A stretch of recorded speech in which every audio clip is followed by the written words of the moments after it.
From Hollywood, it's time now for... Johnny Dollar. Ready with your call to Hartford. Hello? Hello, Mr. Scottman. Johnny Dollar. Hope I didn't get you up. No. I've been very anxious to hear from you. Well, I thought I'd better call, Mr. Scottman. I just found out that David Perling paid a reporter here in Key West to print that story about his death. I see. I can be in New York at 7 tomorrow morning. Could you meet me there sometime? I can meet you at Idlewild. My plane comes in at 7:20.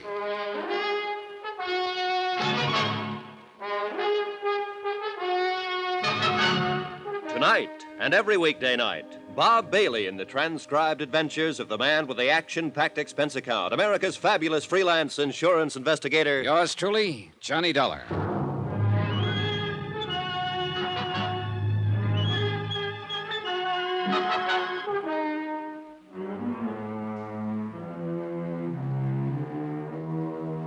From Special Investigator Johnny Dollar to the Eastern Liability and Trust Company, Hartford, Connecticut. The following is an accounting of expenditures during my investigation of the Perling matter.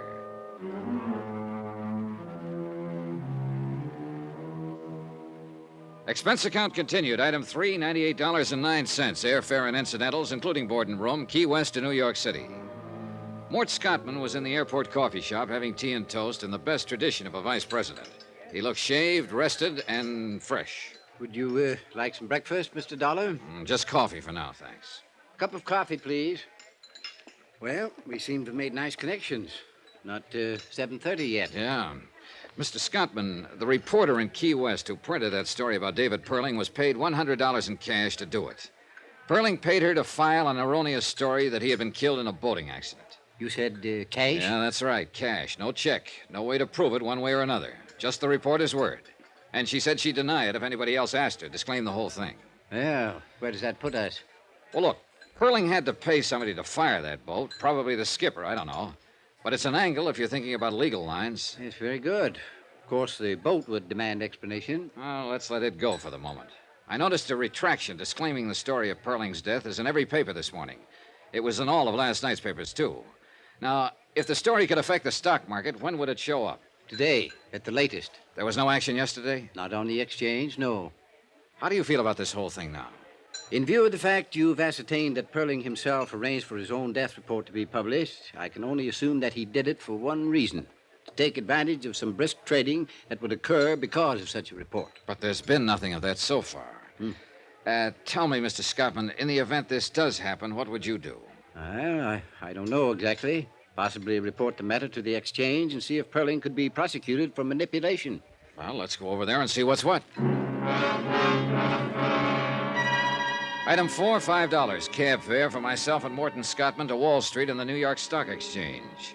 Since I didn't understand too much about the board, I simply sat and kept an eye on Scottman. The pinstripe suit, the Homburg, the tie, the shirt, the glasses. Somehow he tickled me. I was beginning to like the guy. About 15 minutes before the place closed, he cleared his throat and touched my arm. I suspicioned wrong, Mr. Dollar. There's been no manipulation on the exchange. I thought certainly if there had been any, it would appear in that Alabama company. I was wrong, and I apologize for taking up your time. You're paying for it. Besides, I'm glad you did. Shall we go? Yeah. Where? Well, we know he didn't have the story printed to cheat on the market, but we still have the same old question. What's that? Why did Perling pay that reporter to say he was dead? The reporter lied to you. You've been lied to before, I'm sure. Oh, sure, and by experts. But she wasn't a good one, not even halfway good. So I still believe her story. You believe that board up there? I believe that, too. Well, then? Perling had a reason for getting such a story printed. I want to find out about it.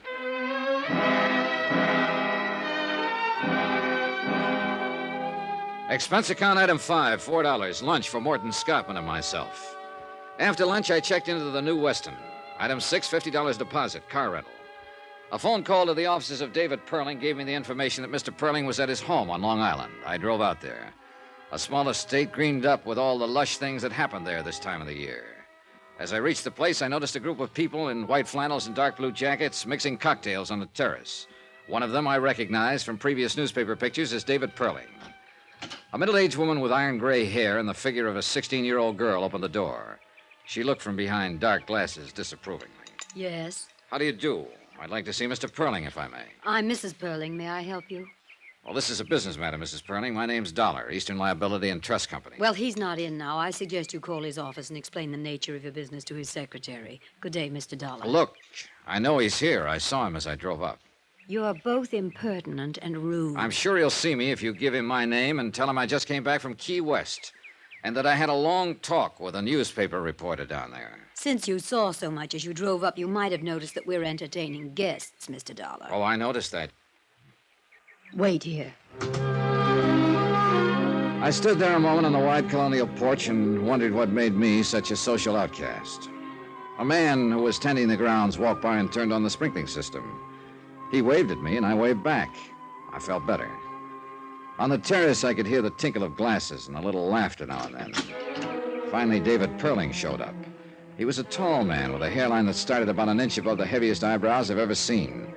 Two-tone shoes, white flannels, and a Mexican sports shirt fitted in with the broad shoulders and wide-mouthed grin that came off just briefly when he looked at me. My wife told me to throw you out. Can you think of any reason why I shouldn't?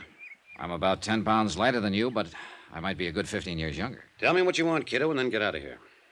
I want you to tell me why you paid Gracie Edwards $100 to print a story about you being dead. Who are you, anyway? Johnny Dollar, insurance investigator. What's all this to you? An investigation. There's no way you can prove I paid that girl to print that story. I know that. I was telling a friend of mine today that something probably could be proved about the boat, if it had to be. Then the reporter thing had come out. I don't know. You see, Eastern Liability had an idea that you might have had that story printed to cause a little action on the stock market. Who at Eastern Liability? I'll keep that to myself. Well, doesn't make any difference anyhow. They're way off base. Or can't you figure that part? That's why I'm here. I figured that part. Suppose I told you I don't know what you're talking about. I'd ask you all over again. Tell you about a reporter and a boat. Dollar, you've gone this far, and it's probably as far as you're going. I'm not going to tell you anything. At least anything specific. I will tell you this much. I paid the reporter in cash. I paid the boatman the same way. Whatever reason I had, it was a good one. Meant to harm no one.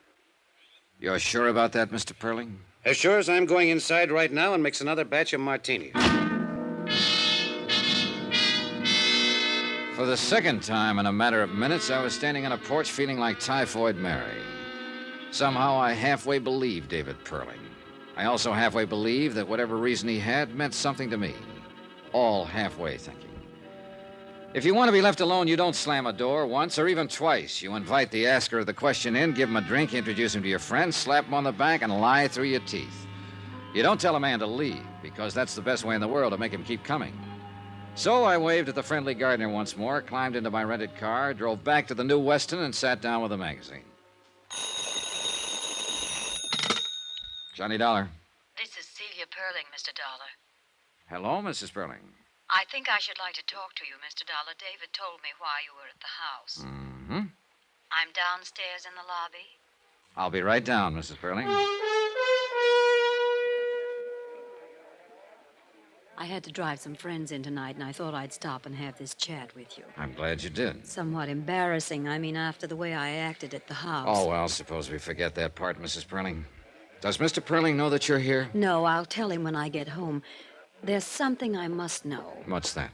You aren't just a sensation seeker or something like that, are you? Mrs. Perling, let me answer you this way. You came to me. How you found me, I don't know, but you did. You also found out I'm a legitimate investigator interested in facts, am I right?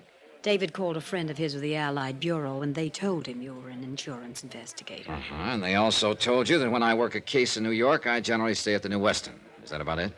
I'd like to ask you a question. Are you going to continue with this matter, the one you discussed with my husband this afternoon? I suppose I am. You mean you believe there was something ulterior in David having that story printed? Well, let's say I believe his answers about it were unsatisfactory. I'm the fellow who's supposed to find out why. Why? It's my job. I can assure you there wasn't anything wrong about it at all. It was a rather personal matter and certainly could harm no one. I'm glad to hear that. I heard it once before, though. Your husband said it to me today in practically the same words. Would you like to buy me a drink? Sure. Come on. We walked through the lobby to the cocktail lounge without a word. We sat down without a word, and I ordered a couple of bourbons and water. Still no word. All around us, people poured drinks, laughed, and talked. I glanced at Mrs. Perling from time to time and wore the blankest expression I knew how. Finally, it worked. She began in a small voice. We have a daughter, Mr. Dollar. Her name's Eugenia. Jeannie, we call her. Mm-hmm. She's the reason for that story in the papers. Tell me about it. It's not easy, you know. It's admitting a prominent defeat to explain it.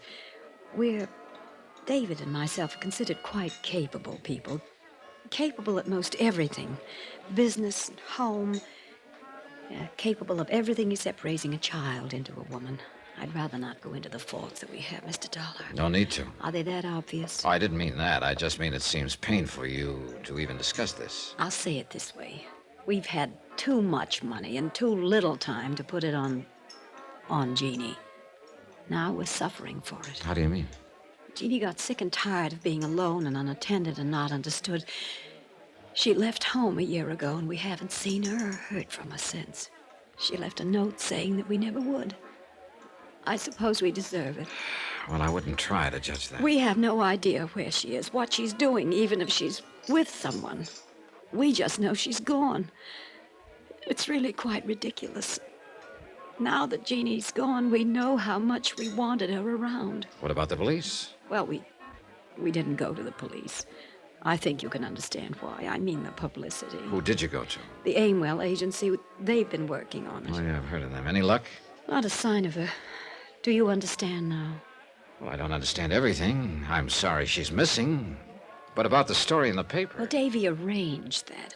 I mean that his death would be reported. It was a crazy thing to do, I suppose, but we've tried everything else. He thought that if he were reported dead, Jeannie, wherever she was, would see the story and possibly contact me.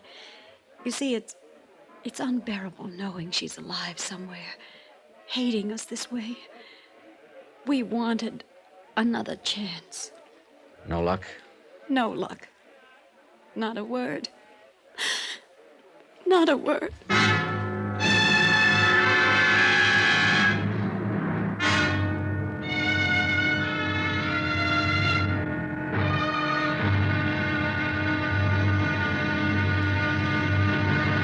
Now, here's our star to tell you about tomorrow's intriguing episode of this week's story. Tomorrow, the trap is all baited. And guess who walks in? Join us, won't you? Yours truly, Johnny Dollar. Yours truly, Johnny Dollar, starring Bob Bailey, is transcribed in Hollywood. Written by John Dawson, it is produced and directed by Jack Johnstone. Be sure to join us tomorrow night, same time and station, for another exciting episode of Yours truly, Johnny Dollar. Roy Rowan speaking.